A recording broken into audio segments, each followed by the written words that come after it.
അനന്തൻ നേരത്തെ തുടർന്നിരുന്നു. അനന്തൻ, അവിടെയുള്ള കാഴ്ചകൾ അത്യന്തം ദുഃഖിപ്പിക്കുന്നതാണ്. കാരണം കുഞ്ഞുകാലുകൾ അണിഞ്ഞ ചെരുപ്പുകൾ, കുഞ്ഞുങ്ങളുടെ മൃതദേഹങ്ങളടക്കം അവിടെ ഉണ്ടായിരുന്നിരിക്കണം. അവർ ഒഴുക്കിൽ പെട്ടുപോയിരിക്കണം. അങ്ങനെ ഇന്ന് കിട്ടിയ ചൂരൽമലയിൽ നിന്ന് ലഭിക്കുന്ന മൃതദേഹങ്ങളെ കണക്ക് നോക്കുമ്പോൾ തിരിച്ചറിയാൻ കഴിയുന്ന മൃതദേഹങ്ങൾ എത്രയുണ്ട്, അതിൽ കുഞ്ഞുങ്ങൾ എത്രയുണ്ട്, മറ്റുള്ളവർ, അങ്ങനെയൊക്കെയുള്ള ഒരു കൃത്യമായൊരു ഡീറ്റെയിൽസ് ഏകദേശമെങ്കിലും നമുക്ക് കിട്ടുന്നുണ്ടോ?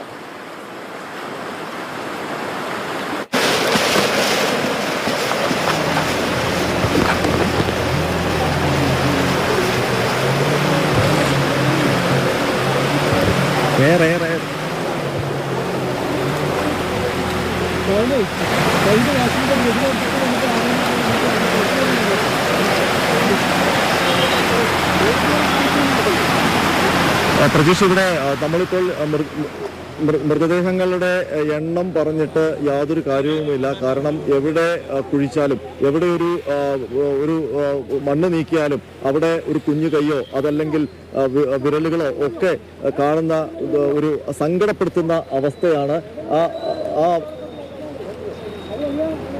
ആ അവസ്ഥ നമുക്ക് പറഞ്ഞറിയിക്കാൻ കഴിയില്ല. അതിന്റെ ദൃശ്യങ്ങൾ നമ്മളിപ്പോൾ ഈ വില്ലേജ് ഓഫീസിന്റെ പരിസരത്ത്, അതിന്റെ പിൻവശത്ത്, ഈ പുഴയുടെ തീരത്ത് ചൂരൽമലയിൽ കാണുന്നത് നൂറുകണക്കിന് മനുഷ്യർ അവർ അത്യധ്വാനിക്കുകയാണ്. കാരണം അവരുടെ കയ്യിൽ ഇത് രക്ഷാപ്രവർത്തനം നടത്താനുള്ള മതിയായ കോപ്പുകളില്ല.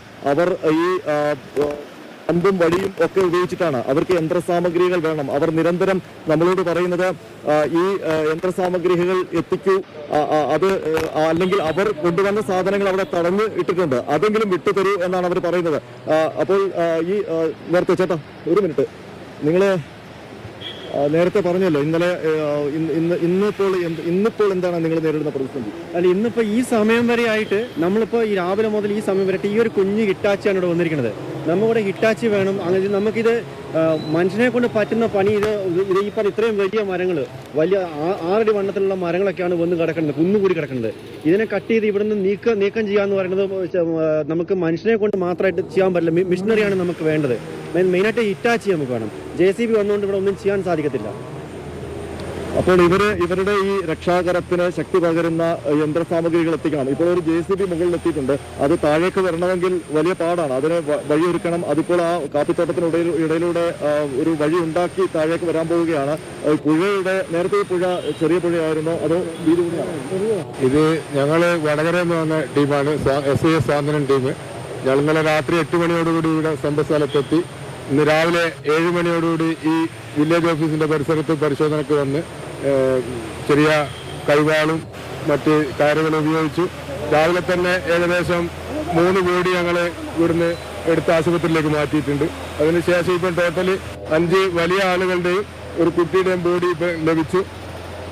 ഇവിടെ വലിയ വലിയ മരങ്ങളാണ്, അത്ഭുതപ്പെടുത്തുന്ന മരങ്ങളാണ് ഇവിടെ അടിഞ്ഞു കൂടിയിട്ടുള്ളത്. വലിയ ദൂര സ്ഥലങ്ങളിൽ നിന്ന് അടിഞ്ഞു കൂടിയിരിക്കുകയാണ്. ചളിയും മണ്ണും മരങ്ങളെല്ലാം പൊടിപൊടിയായിട്ട് ഇങ്ങനെ ചേർന്ന് നിൽക്കുക. വീടെല്ലാം തകർന്നു പോയിട്ടുണ്ട്. ഇവിടെയുള്ള ആളുകളെ ബോഡി എല്ലാം പല സ്ഥലത്തും ഒഴുകി വന്നിട്ട് ഇതിന്റെ മരത്തിനിടയിൽ കുടുങ്ങി നിൽക്കുന്ന ബോഡികളിൽ നിന്ന് ആ ഉരുൾപൊട്ടലിൽ വന്നവരുടെ ശരീരങ്ങളാണ് ഇവിടെ വന്നിട്ടുള്ളത്. ഇവിടെയുള്ള വീടുകൾ ആളുകളെ നേരത്തെ ഒഴിപ്പിച്ചെന്നാണ് ഇവിടെ പരിസരവാസികൾ ഇവിടെ നേരത്തെ നമ്മളോട് പറഞ്ഞത്. വലിയ മരങ്ങളാണുള്ളത്. ഈ വലിയ മരങ്ങൾ നീക്കണമെങ്കിൽ ക്രെയിനോ അല്ലെങ്കിൽ മിലിറ്ററി സംവിധാനങ്ങളോ കൊണ്ട് മാത്രമേ സാധിക്കൂ. ചെറിയ വാളുകൊണ്ട് മുറിച്ച് ഈ മരങ്ങൾ നീക്കാൻ സാധ്യമല്ല. പ്രതീക്ഷ, നമ്മളിപ്പോൾ കാണാൻ കഴിയുന്നത്, നമ്മളിപ്പോൾ ഇവിടെ നേരത്തെ ഏതാണ്ട് ഒരു 1.5 മണിക്കൂർ മുമ്പ് ഇവിടെ വരുമ്പോൾ ഒരു സംവിധാനവും ഉണ്ടായിരുന്നില്ല. ഞാൻ നേരത്തെ സൂചിപ്പിച്ചു. ഇപ്പോൾ നമ്മൾ ഈ വാർത്ത നൽകിയതിന് ശേഷം അല്ലെങ്കിൽ ഇവിടുത്തെ അവസ്ഥ വിവരിച്ചതിന് ശേഷം ഒരു JCB വലിയൊരു JCB ഇവിടേക്ക് എത്തിച്ചിട്ടുണ്ട്. അത് നേരത്തെ ഫോറസ്റ്റ് ഉദ്യോഗസ്ഥരോട് വന്ന് പരിശോധിച്ചു. അതിനുശേഷമാണ് ഇതിപ്പോൾ ഇറക്കുന്നത്. ആ JCB താഴേക്ക് വരാനുള്ള വഴി അതാണ് ഈ കമ്പൗണ്ട് മാറ്റുന്നത്. പക്ഷേ ഇവിടെ എത്തിക്കഴിഞ്ഞാൽ ഇവിടെ വലിയ തടികൾ കിടക്കുകയാണ്. ഈ വലിയ തടികൾ കടന്ന് അതിനെ മുന്നോട്ട് പോകാൻ ഒരു പക്ഷേ ഞാനിവിടെ നിൽക്കുന്നത് കുറച്ച് അപകടമാകും.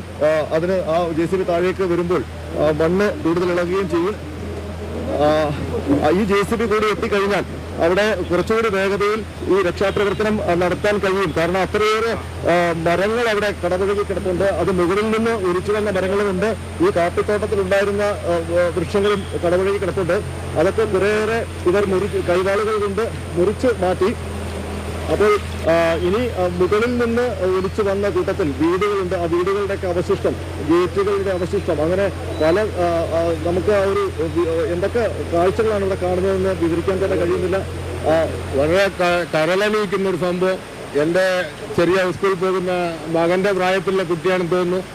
ചിത്രം വരച്ച് ആ കളറ് ചെറിയ ബാഗിൽ കളറും ആ ബാഗെല്ലാം ഇങ്ങനെ കാണുന്ന വളരെ ദയനീയമായിട്ടുള്ള രംഗങ്ങളാണ്. അപ്പൊ ഈ പരിസരത്ത് രക്ഷാപ്രവർത്തനത്തിന്റെ ഇടയാണോ അനന്തകൃഷ്ണനാണ് വിവരങ്ങൾ നൽകിക്കൊണ്ടിരിക്കുന്നത്. അനന്തൻ ഇപ്പോൾ നൽകുന്ന തത്സമയ ദൃശ്യങ്ങളിൽ നിന്നുള്ള ആ രക്ഷാപ്രവർത്തനത്തിന് എത്രത്തോളം ദുഷ്കരമാണ് കാര്യങ്ങൾ എന്നുള്ള കൂറ്റൻ മരങ്ങൾ, അതിന്റെ വേരുകളൊക്കെ തന്നെ മാറ്റുക എന്നത് വലിയൊരു പണി, നല്ല പണിയെടുത്തെങ്കിൽ മാത്രമേ കഴിയുകയുള്ളൂ. എങ്കിൽ മാത്രമേ പാതയൊരുക്കി രക്ഷാപ്രവർത്തനം കൂടുതൽ കാര്യക്ഷമമാകൂ എന്നുകൂടി ഈ ദൃശ്യങ്ങൾ നമ്മെ ഓർമ്മിപ്പിക്കുന്നുണ്ട്. ഗൂഗിൾ കൂടി ചേരുന്നുണ്ട്. ഗൂഗിൾ ഉള്ളത് ഈ വീണ്ടെടുത്ത മൃതദേഹങ്ങൾ അത്